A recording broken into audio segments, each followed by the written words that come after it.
When I think back, I always linger on that moment when things changed. The kind of change that turns my head and ties my heart in a knot. Some memories stand out more than others, but one of them, the one I haven't told anyone about until now, holds me tight. It's a story of feelings, of a devotion that turned dangerous, of a young man's unyielding love that led us both down a dark road. And, as I promised, the best part comes at the end. The day I married Daniel's father, I had no idea what I was getting myself into. At the time, Daniel was a quiet young man, only in his 20s, and he didn't like to share his thoughts openly. Even then I noticed that he carried a shadow within him, a sadness that haunted him like an uninvited ghost. His mother had died a few years before, and I was just beginning to realize the emptiness she had left behind. In those first months, he watched me carefully, as if trying to see if I could be trusted. His deep green eyes followed me as I walked around the house, cooked dinner, or just sat at the table with his father. I couldn't understand what was going on behind those eyes. At first I thought it was simple curiosity, the way a young man might explore a new presence in his life. But over time I realized it was much more than that. Daniel's gaze lingered on me for longer than was allowed, and though I tried to brush it off as harmless, it made my skin goosebumps. It was a crisp fall evening when things started to change. Daniel and I were alone in the house. My husband, Richard, was away on a business trip. I remember the smell of roasting chestnuts coming from the kitchen, and the fading sunlight pouring in through the window, warming the room with a golden glow.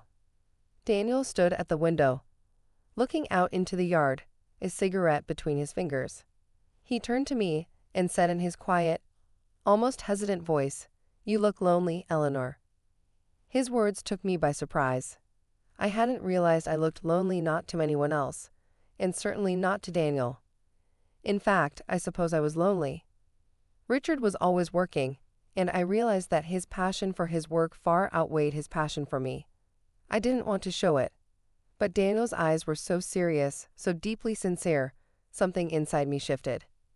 "Yeah, probably do," I said, trying to keep my tone light.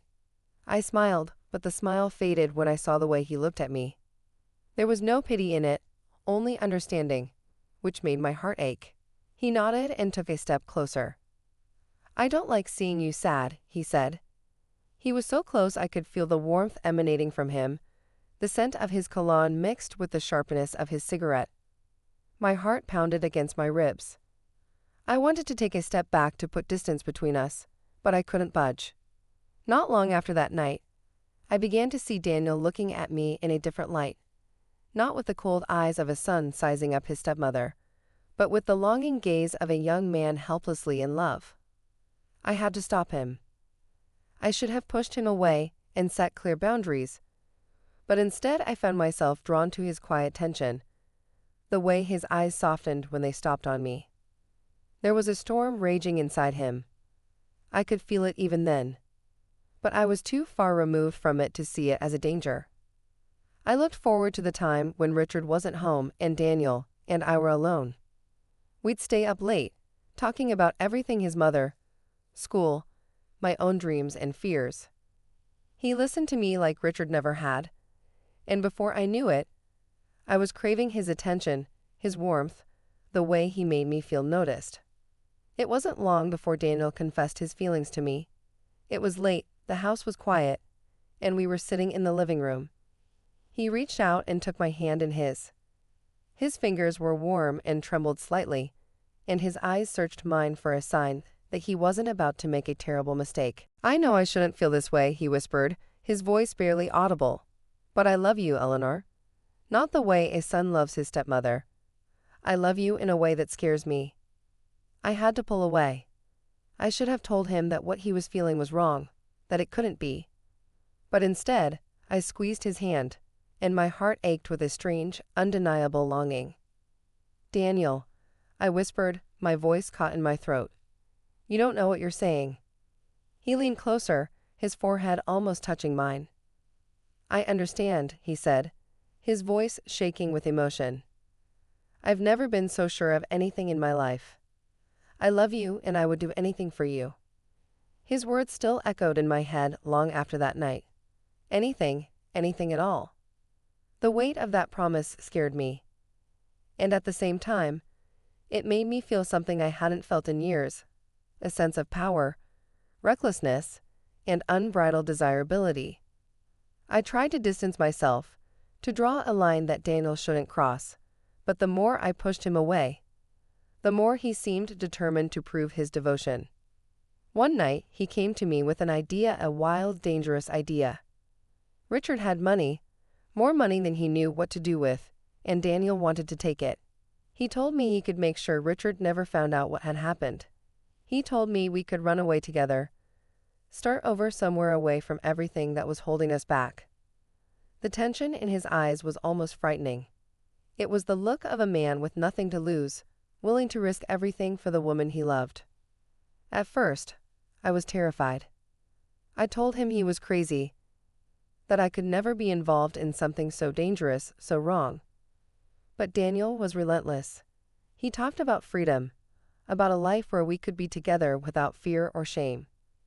And slowly, against my better judgment, I realized that I was drawn to his vision. The thought of breaking free from a cold, loveless marriage, of starting my life anew with a man who adored me was intoxicating. The plan was simple enough, or so it seemed to Daniel. He would forge Richard's signature, access his accounts, and transfer the money to an offshore account. I wouldn't have to do anything but wait. He told me he'd take care of everything, that no one would ever find out. I had to stop him. I should have seen the danger, the madness in his eyes, but I was too far away. I wanted to believe him, to believe that we could have the life he promised me.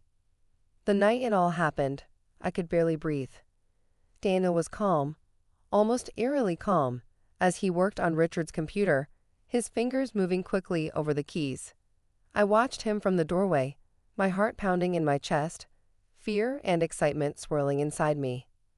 When he finally turned to me and a smile spread across his face, I felt a strange mixture of relief and dread. It was over. There was no going back. We left that night, the two of us, driving away from the house in silence, and the weight of what we had done hung heavy between us. I remember looking at Daniel, his face illuminated by the dashboard light, and feeling a strange calm. He'd done it. He'd done it for me. But things soon went south. Richard discovered the missing money a few days later, and the police got involved before we even had a chance to settle into the new life we'd envisioned. We were on the run, hiding in motels, constantly looking over our shoulder. Fear was constant, a shadow following us everywhere. And yet Daniel remained steadfast, his love for me unwavering. I wish I could say that our story had a happy ending, that we found the freedom we were looking for. But the truth is cruel in our lives. Eventually, the authorities caught up with us, and Daniel was led away in handcuffs, his eyes meeting mine one last time as he was led away. There was no anger or regret in them, just love, the love that had driven him to do the unthinkable. And now, sitting here alone, I can't help but think back to that stormy night when it all began. The night Daniel confessed his love for me, the night he promised me he would do anything for me. He kept that promise, even if it meant losing everything. The most interesting thing about this story, I suppose, is not the crime itself or how we ran from the life we once knew. It's that even now, after all that has happened, I can still feel the warmth of his love.